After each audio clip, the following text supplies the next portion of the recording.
রাজপথে শান্তিপূর্ণভাবে আন্দোলন করে যাচ্ছে, তাদের এই যৌক্তিক দাবি অনতি বিলম্বে মেনে নিতে হবে।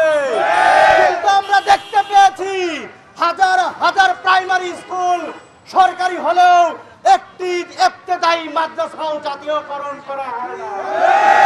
স্বরাষ্ট্র উপদেষ্টাকে বলে দিতে চাই, যখন গণহত্যাকারী আওয়ামী লীগ ছাত্রলীগের সন্ত্রাসীরা বাইরে ঘুরে বেড়ায়, ঝটিকা মিছিল দেয়, তখন আপনাদের এই পুলিশ কোথায় যায়? যখন আমার শিক্ষকেরা তাদের যৌক্তিক দাবি নিয়ে রাজপথে আসে, তখন আপনাদের পুলিশের মধ্যে সেই পুলিশ লীগের চেতনা আমরা দেখতে পাই।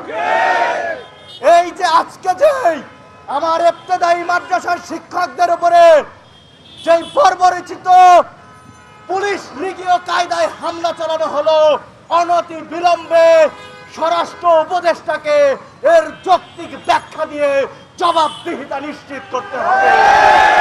এবং আমি বলে দিতে চাই, ঢাকা বিশ্ববিদ্যালয় সহ দেশের সকল স্কুল কলেজের বিশ্ববিদ্যালয়ের শিক্ষার্থীরা ইবতেদায়ী মাদ্রাসার আমার শিক্ষকদের সাথে আছে।